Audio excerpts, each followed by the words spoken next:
Oh, Mesdames Béchard, merci d'être venue. Toujours pas de nouvelles? Je ne sais pas comment il a pu déjouer la surveillance des préposés. Il est porté disparu depuis tôt ce matin. Je m'inquiète pour lui. Vous n'avez aucune idée où il pourrait se trouver? Non, je suis désolée. En vous appelant, j'espérais qu'il soit avec vous. Il vous estime beaucoup, vous savez. On s'est quitté en mauvais termes hier. Je regrette ce que j'ai pu lui dire. J'aurais pas dû le juger. Vous avez découvert son secret? Je voulais juste l'aider. Je pensais bien faire. Baptiste est un homme compliqué. Oh, il a laissé sa montre derrière? C'est un mauvais signe. Il avait cette montre depuis toujours. Je crois que c'était un cadeau de sa première femme. Il est peut-être parti chez sa fille. Non, je l'ai appelée. Elle m'a dit qu'elle ne l'avait pas vu. Où est-ce qu'il peut bien être? Je me sens responsable de tout ça. Tout ça est de ma faute. J'aurais dû intervenir plus tôt. Vous le connaissez depuis longtemps? J'étais une de ses étudiantes à l'université. Je l'ai beaucoup apprécié en tant que professeur. Il m'a fait aimer la littérature, même si je me dirigeais vers la médecine. Qu'est-ce qui lui est arrivé au juste? Quand je l'ai connu, il était marié à sa deuxième femme, qu'il avait séduit pour l'arracher à sa première femme. Elle a abusé de lui. Il était prêt à tout faire pour elle. Il la couvrait de fleurs et de bijoux. Mais elle lui en prenait plus qu'elle lui en donnait. À la fin, elle lui a tout pris, jusqu'à sa dignité. C'est au moment de sa retraite qu'il a découvert le poteau rose. Madame avait un amant depuis des années. Le divorce a été terrible. Ça l'a achevé. Quand il est entré ici, il souffrait tellement qu'il avait sombré dans une profonde dépression. Pauvre homme! Petit à petit, il s'est sorti de sa dépression. Puis, il s'est mis à jouer au malade imaginaire. Je l'ai laissé faire. Je croyais que c'était pour lui un moyen de se protéger du monde. Il était convaincant. Moi, je le croyais en tout cas jusqu'à hier. Qu'est-ce qui s'est passé hier? Il m'a dit des affaires que je voulais pas croire, des vérités que je pouvais pas admettre. Quand Pierre, mon mari, est décédé, j'étais désemparée. Je me sentais si seule. J'étais perdue. Ma fille Bette s'est occupée de moi. Elle m'a prise en main. Je l'ai laissée faire. J'ai fermé les yeux pour pas voir ce qu'elle faisait. Parce que j'avais confiance en elle. Parce que je voulais pas de chicane. Parce que je voulais voir ma petite fille grandir. Mais hier, j'étais en colère quand j'ai quitté M. Potvin. Je suis allée voir ma fille pour avoir le cœur net. Mais quand j'ai vu la voiture neuve dans la cour, j'ai compris que c'était vrai. Je ne suis pas rentrée pour demander des explications à ma fille. Elle m'aurait menacée, elle m'aurait fait mal. Elle peut être violente des fois. Ça fait, je suis allée à la banque toute seule pour une fois, puis j'ai demandé qu'on m'explique ce que voulaient dire les documents que j'avais signés. Docteur, ma fille, elle m'a tout pris. Elle puis son mari m'ont volé presque toutes mes économies. C'est-tu possible, une fille voler sa mère?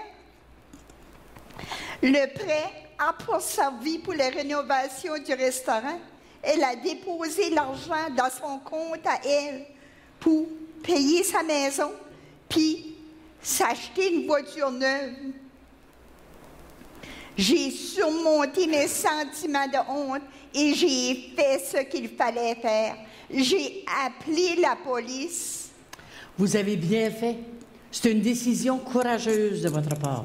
Qu'est-ce qui va arriver à ma petite fille? Je veux pas que ses parents se retrouvent en prison. Je voudrais juste qu'ils s'engagent à me rembourser. Laissez la justice faire son travail. Je me sens niaiseuse de m'avoir fait avoir par ma propre fille. Vous n'êtes pas la seule à qui ce genre de choses arrive. Ah oui. Ah, grand-papa, t'es un copier d'accueil? Monsieur Poitvin? Baptiste, où étiez-vous? On vous a cherché toute la journée. Il était avec moi au centre d'achat. Moi puis grand-papa, on est chum. Il est cool. Je me suis rendu au centre commercial pour donner un coup de main à Jenny dans ses études. Oui, puis il en sait des choses, lui. Il les explique pas mal mieux que les profs. Je regrette si je vous ai causé du souci. Je voulais me rendre chez ma fille, puis je me suis perdu en ville. Et j'avais besoin de sortir d'ici. Ça fait 15 ans. Et que le monde a changé. Je voulais me rendre chez ma fille, là, puis je me suis perdu en ville. Ça fait que j'ai vu que tous les chemins menaient au centre commercial. Je me suis rendu, je savais que j'allais y retrouver Jenny. Oui, puis il m'a reconnu tout de suite. Il est guéri de sa maladie. C'est un vrai miracle. Je suis plus malade. Ça m'a fait du bien d'être utile en aidant Jenny à se préparer pour ses examens. Et je me sens plus vivant. Je me suis rendu compte que l'enseignement me manque. Je pense que je vais offrir mes services aux jeunes qui sont en difficulté d'apprentissage. Je vous l'avais dit, Baptiste, il n'est jamais trop tard. Et comme que je suis plus malade, je peux plus rester ici. Je vais devoir me trouver une petite chambre, un appartement, je sais pas trop.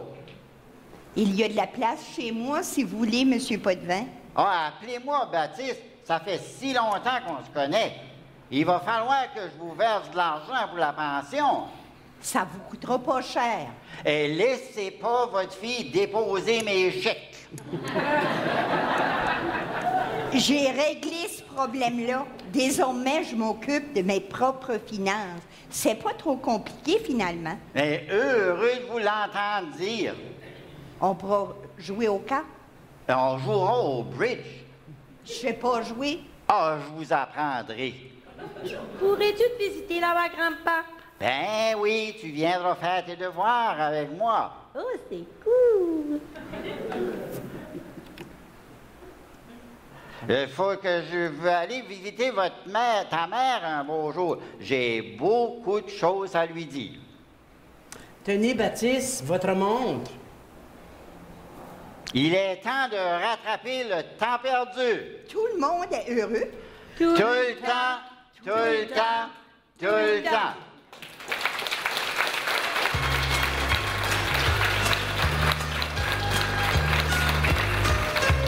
Je veux toute la vivre ma vie. Je ne veux pas l'emprisonner. Je la veux toute, pas juste des petits bouts. Je veux toute la vivre ma vie.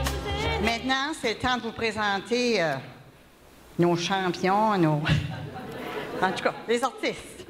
Dans le rôle de Baptiste Poitvin, Roméo Doucette.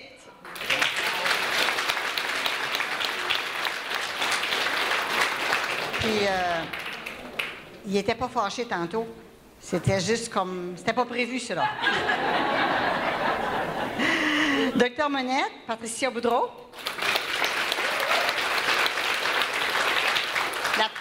La petite Jenny, Janine Arsenault. Manon, Jeannie Caché. Bette, Stella Boudreau. Et Louise, Roselyne Roy. Et moi, Célina Thibodeau.